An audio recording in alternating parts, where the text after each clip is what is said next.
So finally my new motorcycle is Royal Enfield Hunter. তো তোমরা সবাই জানাও তোমাদের কেমন লাগলো।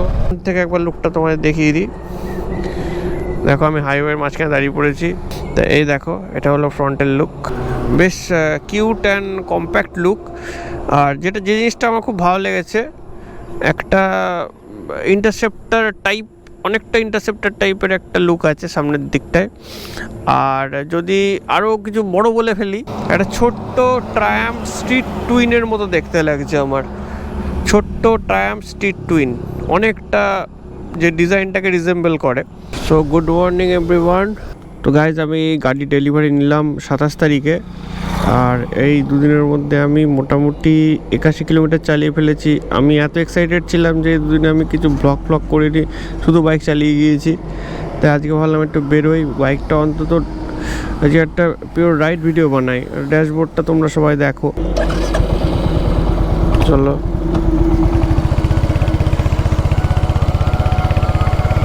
তো একটা 150cc থেকে 350cc-তে আপগ্রেড করার পর যে জিনিসটা সবার প্রথমে ফিল করলাম সেটা হলো পাওয়ার আর রয়্যাল এনফিল্ডের লো এন্ড টর্ক।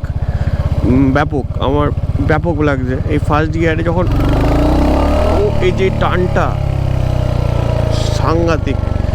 যেহেতু এখন গাড়ির বয়স 2 দিন হয়েছে এবং গাড়ির ব্রেকিং পিরিয়ড চলছে, সেই জন্য আমি এখন খুব একটা পুশ করছি না গাড়ি।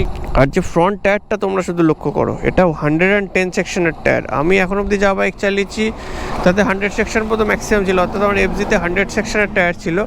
সেটা অনেক বেশি ব্রড লাগতো আমার, কিন্তু 110টা আরও বেশি ব্রড লাগছে।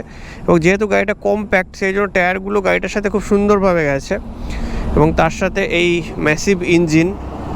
সো ওভারঅল মিলিয়ে আমার বাইকের লুকটা বেশ পছন্দ হয়েছে। আর খুব কম্প্যাক্ট হওয়ার জন্য খুব easy to ride and easy to manoeuvre.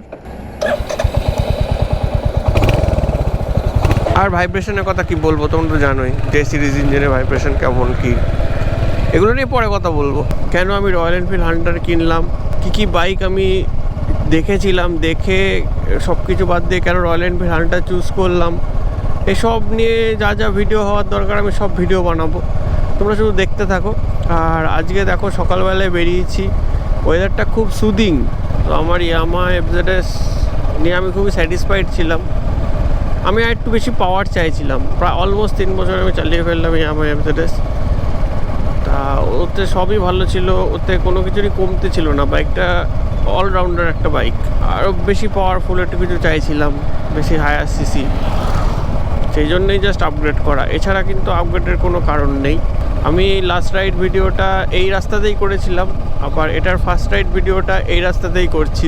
এর যেটা সবচেয়ে বেস্ট পার্ট এই এখনও অবধি আমার দেখায় রয়্যাল এনফিল্ডে, সেটা হলো যে লো এন্ড টর্ক ডেলিভারি। এই 5th গিয়ারও যেভাবে টর্ক ডেলিভারি করে দারুণ। আমি তোমাদের একটু করে দেখাচ্ছি। এখন 50 স্পিডে আছে, আমি এখান থেকে থ্রটল দেবো, জাস্ট দেখো টর্ক ডেলিভারিটা দেখো, অসাধারণ। আমার গাড়ির জন্য ওয়েট করতে হয়নি। সবচেয়ে ভালো জিনিস সেটা হলো যে আমি গাড়ি বুক করেছি, ঠিক তার পরের দিনে ডেলিভারি পেয়ে গিয়েছি, কেননা ওদের স্টক নেমেছিল বাইকের, নতুন বাইকের। এটা একদম লেটেস্ট মডেল, তোমরা দেখতে পাচ্ছ পেট্রোল E20 পেট্রোল সাপোর্ট করে এটা।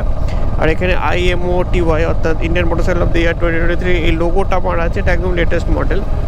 আমার একটা জিনিস খুবই ভালো লেগেছে, সেটা হলো যে গিয়ার শিফটিং খুব স্মুথ, আমার এফজেডের থেকে স্মুথ। আমি এত স্মুথ গিয়ার শিফটিং আমার কোনো রয়্যাল এনফিল্ড এক্সপিরিয়েন্স করিনি, কারণ আমার বন্ধুর ক্লাসিক 350 আছে আগের মডেলটা, তাতে এত স্মুথ গিয়ার শিফট হয় না। এই হলো গাড়ির লুক, পিছন দিক থেকে তোমরা দেখে নাও।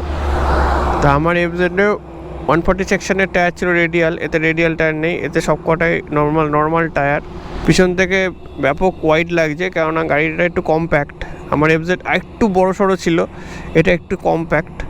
এফজেডের ট্যাঙ্ক বড় ছিল, এফজেডের ডাইমেনশনও অনেক বড় ছিল, কিন্তু এটা আমার দেখে মনে হয়েছে কম্প্যাক্ট। আমি এখন অবধি এক্স্যাক্টলি ডাইমেনশন কি আমি জানি না।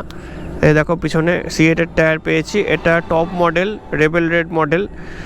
আর এটা এই C8-এর টায়ার দিয়েছে, বেস মডেলে দেখলাম MRF-এর টায়ার দিচ্ছে। এবার জানি না সেটা স্টকের ওপর ডিপেন্ড করে কিনা, না ওইভাবেই এসছে, বাট এইরকমই ব্যাপার। আর আমি এটা ডুয়েল চ্যানেল ABS মডেল। এ দেখো তোমরা দেখতে পাচ্ছ এখানে পিছনে ডিশ, সামনে ডিশ, দুটোই ডুয়েল চ্যানেল এবিএস। পিছনে ডিশটা বিশাল বড় 270mm, বিরাট বড় ডিস্ক।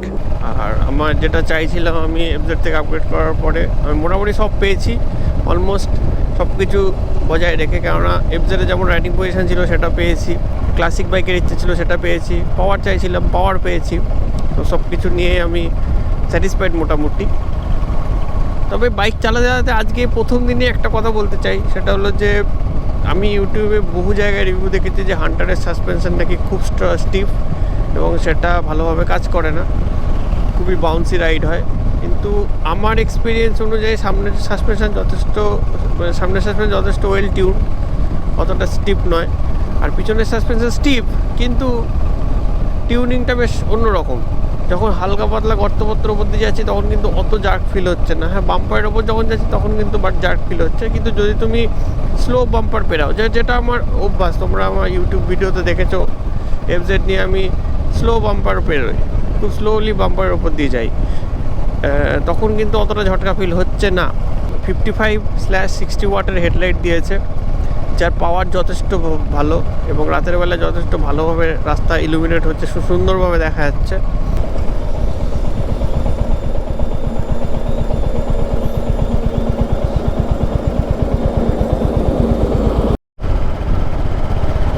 আমাদের কৃষ্ণনগরে দুটো শোরুম আছে, একই শোরুম দুটো পার্ট আছে। একটা হলো এই হাই রোডের ওপর, এটা এখন মাদারসাটের কাছে আছে। আমি এই মাদারসাট থেকে একটু এগিয়ে ডান দিকে একটা শোরুম আছে, আর একটা শোরুম আছে রাধানগরে। তা আমি এই শোরুম থেকে গাড়ি ডেলিভারি নিয়েছি। আমি বুক করেছিলাম ওই শোরুমে গিয়ে, ওটা আমার বাড়ির কাছে, কিন্তু ওরা আমাকে বললো গাড়ির স্টক নাকি এই শোরুমে আছে, তাই এই শোরুম থেকে গাড়িটা ডেলিভারি করা হবে। তাই এই শোরুম থেকে ডেলিভারি করা হয়েছে। ডেলিভারি এক্সপিরিয়েন্স মোটামুটি ছিল, খুব ভালো ছিল না সেই নিয়েও আমি কথা বলবো। তা তোমাদের শোরুমটা দেখিয়ে দিই। আচ্ছা গাইজ, এ দেখো ডান দিকে হলো রয়্যাল এনফিল্ডের শোরুম। এই যে এই শোরুম থেকে আমি গাড়ি ডেলিভারি নিয়েছি।